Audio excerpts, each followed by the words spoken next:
Hey guys, my name is Mailbox, and welcome to another episode of Sunday Mailbox. This is a video series where you, the viewer, can submit your gaming or Battlefield-related questions, and then I will give my humble opinion on them. To get the format out of the way real quick, if you would like to submit your own question that could be featured in an upcoming episode, you can do so by leaving a comment down below, or by sending me a Facebook and Twitter message. The first question for the day comes from Michael, and it is, what are your thoughts on having a game mode like Titan Assault in the new Star Wars Battlefront? I think that it would give a nice placeholder for space conquest, but also go with DICE ground combat plans. I love this idea, not just because I'm a huge fan of Titan mode back in Battlefield 2142, it added in some really awesome, unique gameplay, but also because I just think it would fit perfectly in the Star Wars universe and just be an epic game mode.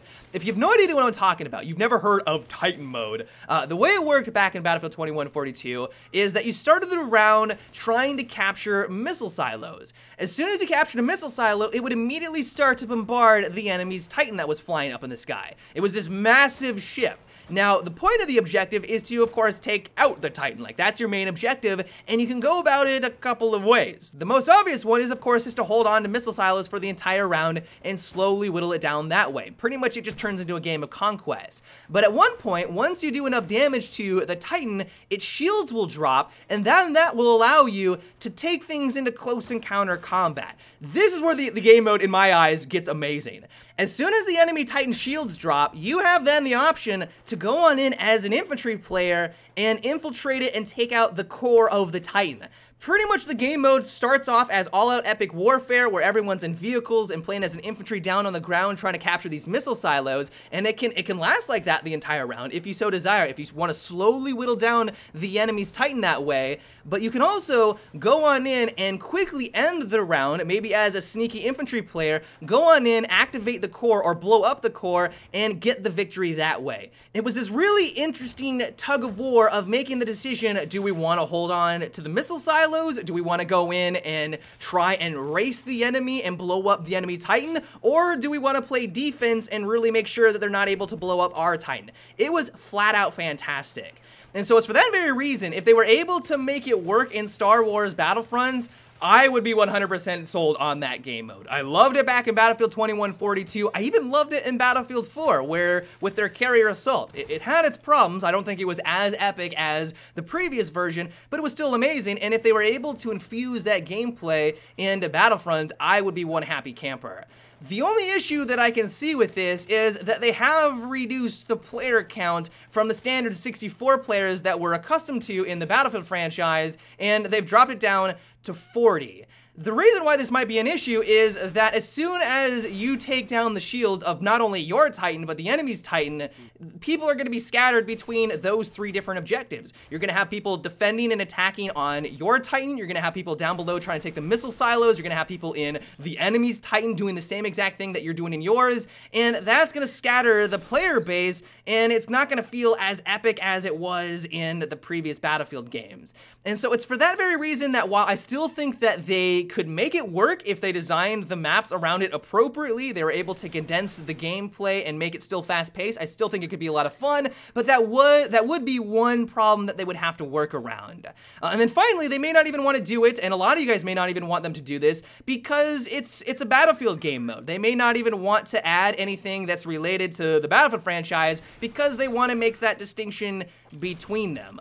DICE has made it abundantly clear that they do not want to make this feel like a reskin of Battlefield, and so for that very reason, we also may not see this type of game mode added in to the Star Wars universe. Overall though, if you can't tell, I absolutely love this. I thought that it was an amazing game mode back in Battlefield 2142, and if they ever did decide to add it on into Star Wars Battlefront, I would be ecstatic. Amazing suggestion.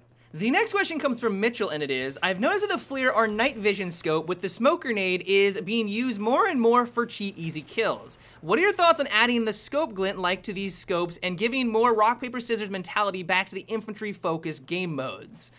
I don't know what happened recently, but I could not believe how many questions I got related to the Iron V and the Fleer combo, or with the smoke. It's like, where did this come from? Because yeah, that is a very effective way on certain maps to get some easy kills. Like if the enemy isn't taking the necessary steps to use the flare or the laser sight to counter that, then they're not going to be able to know that you're through the smoke with the Iron V, and you're going to get taken out no problem. The thing is, though, is that I don't necessarily think that it's blatantly overpowered like a lot of you guys are making it out to be. Yes, it's amazing, but it's only really amazing on like 2 maps, which is like Operation Metro and Locker. Some might argue that it is effective on Rush, and I will give you that because it is more linear, but for the most part, if you're playing on a large conquest map, I haven't run into the issue where people are just getting cheap kills by using this combo. Like, it just doesn't happen very often. And so I think my main argument against this is that while yes, it can be annoying on those 2 maps, why are we trying to balance gadgets and accessories around 2 maps? It might be the maps that are the issue, and maybe not the accessories. Operation Metro and Locker are already terrible balance-wise because everyone plays it on 64 player count servers. As soon as you bring it down to like 24 players, it becomes a lot better. Like the maps become a lot more well-balanced, and you really don't run into the Fleer problem as often. I mean, sure, you're still gonna run into it because it's much more linear. People are still gonna wanna have that advantage, but it's nowhere near as excessive as a problem as the 64 player accounts. And so I guess what I'm trying to get at is that while, yeah, it's annoying to die to this combo on those maps, I think it's more of a problem with the linearity of those maps and maybe not a widespread issue of the Iron V and the smoke.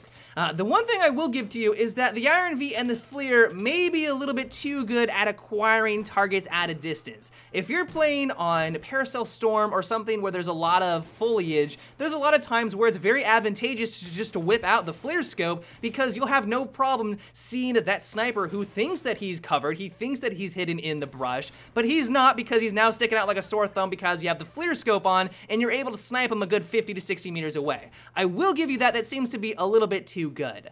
The thing is, though, is that it does come with some heavy drawbacks. One of the biggest ones is that it blocks a lot of your periphery. I mean, if you are aiming down sight trying to acquire a target, you may not notice the 5 guys that are about to round the corner on you because those big black borders are blocking your viewpoint. Not only that, but if you're having a hard time dealing with someone who is using this scope, there's a wide array of gadgets and accessories that can help you counter the Iron V.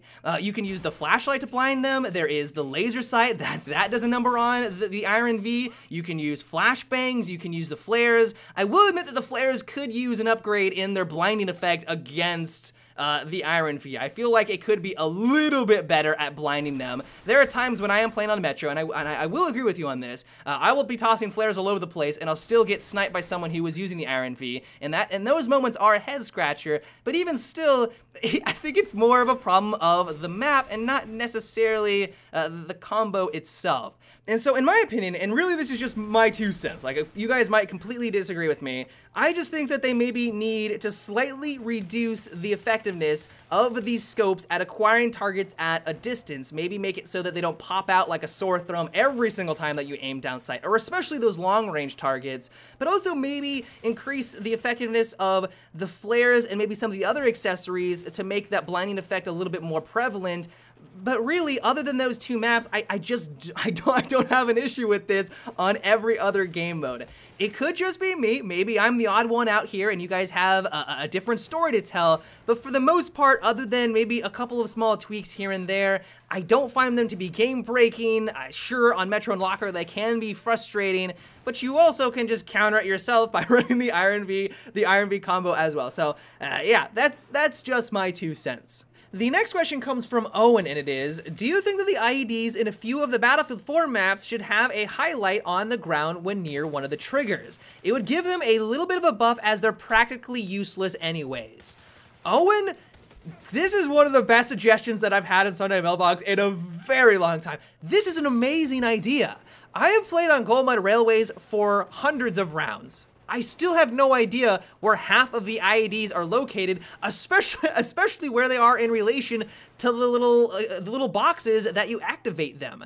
There are so many times where I want to have those epic moments. I want to activate it right when the enemy tank, or even better yet, a helicopter flies on over one of these IEDs, but because it's nearly impossible to identify where the box is in relation to the IED that you're trying to blow up, they're pretty much useless. As you mentioned, they are practically useless on these maps. And so if DICE went in and added in a mechanic where you were near a box and all of a sudden they popped up on the minimap where the IED is, that would be an amazing way to get some epic moments occurring and have these things be even useful on the battlefield. The IEDs on Gauntlet Railways are meant to be the Levolution. That's the Levolution event that they added in for that map. Sure, it's not a skyscraper falling on in, it's not a dam crumbling down, but that was the Levolution that they wanted for Gauntlet Railways. And to have it pretty much just be something that occurs maybe once in a million times, one in a million chance of finally getting a kill, it's a little disappointing.